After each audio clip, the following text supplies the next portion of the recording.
joining me for Amina's Moment. So I'm talking to parents of toddlers, talking about toddlers that are hitting. So when a toddler begins hitting, they're usually responding to a situation. They're trying to get someone's attention. They were told no, and it's like, why would you tell me no? And this is like the response. They're dealing with feelings, anger, frustration, all of that. And I'm sure we have all seen, maybe out and about, where parents deal with temper tantrums. And so the kicking and the screaming and all that from the toddler. Oh, by the way, go ahead and subscribe to my channel. Go ahead, click the subscribe button. All right, so one of the things that I want to let you know that it is very, very important that parents recognize these behaviors early on. Because I said this before in a video, let's just say your, I don't know, 3-year-old decides to hit you. Put a 1 in front of that age. What if your 13-year-old hit you? Is that okay? Only you can answer that. For me, the answer is no, this is not okay. And so that's why we have to, as parents, begin correcting, guiding all of these behaviors, molding them so that when they're older, they're not doing the same thing to you because they do get bigger. And I'm sure you know that. So one of the things that I was thinking about it was actually a few questions I wanted to ask you guys. How are you, as a parent, responding to situations that upset you? What do you do? How do you handle stress? And I want you to answer these questions based on what you're doing in front of your toddler. Do you see yourself in your child? Not just the physical attributes, not the ears, not the eyes, not the nose, not the high cheekbones. I'm talking about personality. Do you see yourself in your toddler? Think about it. Where are some of these particular traits? Where are they coming from? We as parents, we're teaching our children not always with our words, but with our actions. They're going to learn something quicker that they see versus something that they hear. So you could really be saying, behave, do this, don't do that. And all they're doing is taking in the things that you're not saying in many situations. And so it is toddlers are doing, and they're taking what we're doing in front of them and they're magnifying it. So whether it be good, bad, or indifferent, they're taking some of those characteristics that they get from mommy, daddy, caretaker, whoever they're with all the time, or the majority of the time, and they're trying to kind of like figure it out on their own and make it fit themselves. And so it's important that we're guiding and molding and giving directions to our children at this early age. Do not wait until they are teenagers, because that's a whole nother gamut of craziness. And you will find yourself struggling with teenage behaviors that these kids are just too big now. You can't just say go to your room in some cases, not all, but in some cases. So if you can take the time as a parent and say, you know what, I'm going to correct these behaviors before they get out of hand, and not look at them and say, oh, that was so cute, my son hit me. No, it's not. Because if that is not corrected, that behavior will continue. It will go to the daycare. It will go to the school. Before you know it, it's now on the street. And this is something that they will grow into as a person. So I want to ask you another few questions. How do you handle negativity on your job? How about if the cashier at the grocery store, if they weren't very kind to you? How do you respond when you get into the car? If your child is with you, are you going off and saying, I can't believe they did that? And you're just really just going off, basically. Are you doing that? And that's something that we as parents need to ask ourselves. What am I doing or not doing in front of my child that's prompting certain behaviors? Our everyday interactions it's the very teaching tool and teaching exposure our children are learning from, and we don't even realize the impact that we are having on their choices on how to respond, especially when they're angry. So if you have a 2 to 4-year-old, this is truly the time to not give up and say, oh my gosh, this is too hard. No, no, no. You have to keep pushing. You have to keep going because, yeah, they are gaining independence and all of that. Totally understand it. But I'm telling you, their independence, it still has to be structured. There still has to be guidance. There still has to be that opportunity for a learning, uh, what is it that teachers say? A teachable moment. You got to make sure you take advantage of every teachable moment that you can. That's going to be important in parenting. All right, so we can still nurture. So 2 to 4, you're still nurturing at this age, and we really want to make sure that we are showing our children what to do and not just telling them what to do. So I was thinking about my husband and I. Oh my gosh! So now we're at 8, 4, and 2. And sometimes they're screaming, and I'm like, why are you screaming? I mean, the other person is standing right there. You don't have to raise your voice. They hear you because clearly somebody down the street probably heard you too. And if I were to start screaming at them, stop screaming. Why are you screaming? All I've done was join in with the noise. Now I don't even stand out as an authority figure. But there are times that what I'll do, I will actually get into their face and I'm like, why are you screaming? And I say it like that, and they kind of jump back because they're not prepared for that. And it's a matter of, oh, okay, mommy, I'll stop screaming. And I'm thinking, like, why didn't you just do that in the beginning? But again, with children, they're looking for guidance, and they are looking for structure. I don't care what a child tells you. I don't care what a teenager tells you. They want discipline and structure because when they don't have it, they really go wild and they really just do dumb stuff. They really do. If you haven't subscribed yet, click the button, go ahead and share it and like it and all that good stuff. Because you may know some parents that are dealing with violence in their toddlers. And so I know that some of you may say, well, if my children are screaming, I'm going to scream back. Well, again, what are you teaching them at that moment? I was thinking about toddlers when, let's just say that you have multiple kids and, maybe they're doing some things that they shouldn't be doing, whether it be hitting or kicking or whatever it is. And your response to them, you're trying to get their attention, trying to get them to stop, calm down, whatever, and they're not listening. So things are getting amped up. As a parent, you're probably getting frustrated too. After everything is settled down and after you've calmed down, yeah, you can have a conversation with them.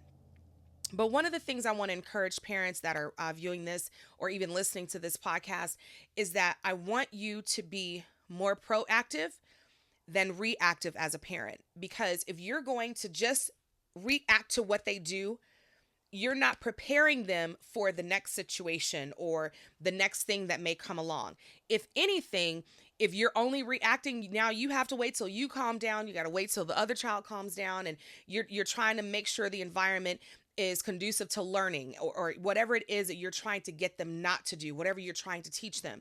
And so if you can do some pre-work, do some pre-parenting, and that's not even a word, but that's okay. We'll use it for today anyway. Do what you can in advance before something happens. So maybe do some role playing and say, okay, if your brother or sister does this, how should you react? And I'm talking about, I'll even say this to my 2-year-old. The reason why I would do it is because I know that she understands. I already know it. I don't have to think like, oh, I wonder, is this too advanced? It's not, because I've seen her reactions. I know that she knows what she's doing. Don't limit your children. They know. Now, of course, if there may be certain situations that you know that they're not familiar with, well, yeah, why would you bring that up? But overall, when you think about your child, think about, you know what, my child is pretty smart. They know right from wrong. Because if they have to hide it, they know that they're not supposed to be doing it. Or if they have to give you like this side eye, like, uh-oh, I think mommy or daddy that they're looking at me, you know that they know it. So make sure that you're practicing proactive parenting versus constant reactive. Yeah, there are some things that are going to take place that you have to react and that you have to respond after it takes place.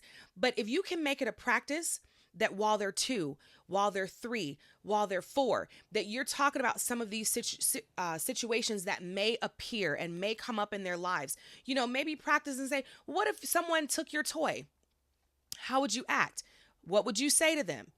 And at that point, am I saying that it's going to be perfect? Absolutely not. But now you're generating conversation. Now you're communicating with your child at an early age. So when you add a 1 to that, so when they're 12, 13, and 18 or whatever, you've already established a line of communication.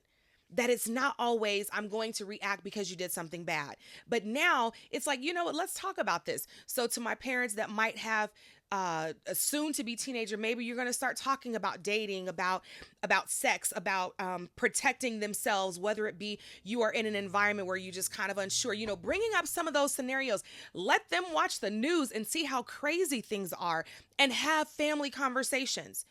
It starts when they are young, though.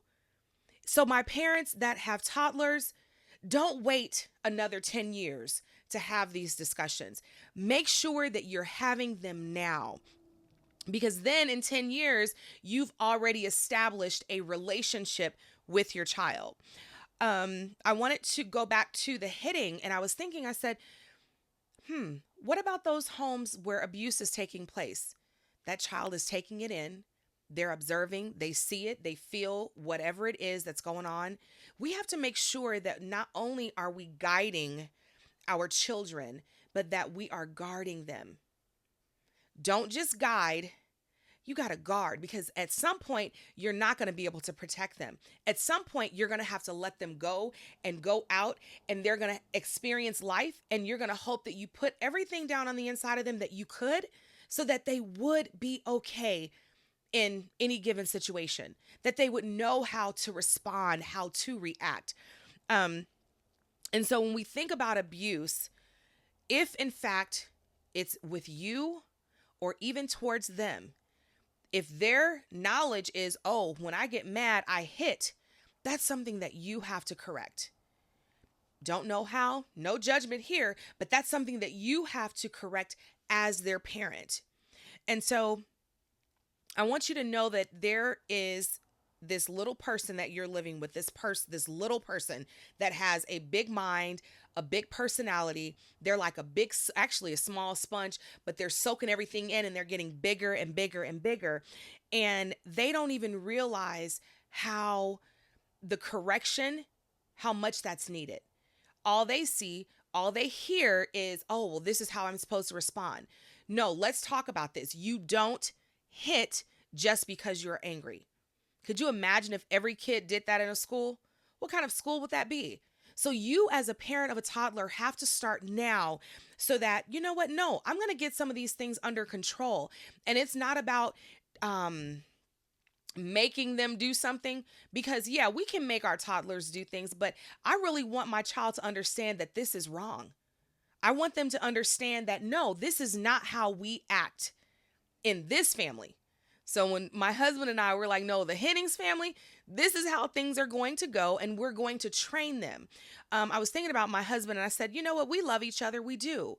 And we do respect each other. But, or in addition to that love and that respect, we do that because that's something he loves me and he respects me. I love him. I respect him. But we really want to show that to our children so that they know what a healthy marriage is, and that they know, oh, this is how it should be in a relationship. It shouldn't be the violence. It shouldn't be being fearful and afraid. No, you got to hear mommy and daddy talking sometimes, even if it's not necessarily a happy conversation, but they're still talking about it. So again, what you're allowing them to see is really what you're teaching them.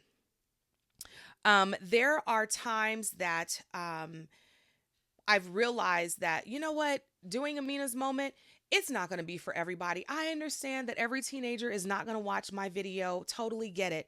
But I figured if I can help the tree, which is you, the parent, then maybe I can help the apple. or that seed, which is your toddler. So when they turn into a teenager and grow up and years have passed, that I've passed down something that's going to help you help them.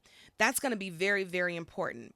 And we have to understand that as they're getting older, time is moving on. Time goes by so fast. Oh my goodness. You sometimes sit back and you're like, wow, it is like really going by fast. It's one birthday after the next. And it seems like the older you get as a parent, the faster time goes. I'm 40 and I don't know why it feels like I'm like, okay, I'm about to be 41. And here we go with another birthday.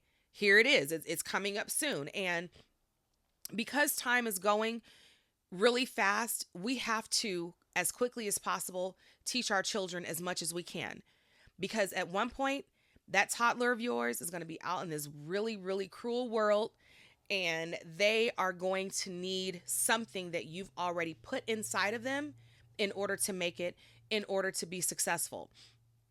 And so when we think about the time that we're spending with our children, learn their timing. You know how your kids act when they're hungry or when they're sleepy. You already know that. You know their behaviors. So since you know their behaviors, maybe you can kind of, throw something in a little bit and say, "All right, look, I already know you're about to get upset because, Bobby did this, Susie did that, whatever." Use that as another teachable moment. Kind of cut it off before it gets too bad, before they get too crazy with it. And so as I close, I want to bring up some questions again. How is your toddler seeing you act or react to various situations? And just keep this in mind. Parenting is truly an action word. And the only time you pause is when your children are not around. Because if they are in the room, I tell you, they are picking up every single thing that's going on, especially toddlers, especially because there is constant, information is constantly going in. They're trying to process this. So sometimes when it comes out, it may not even sound the same, but it's actually, they're constantly taking in information. You can teach a child to do anything.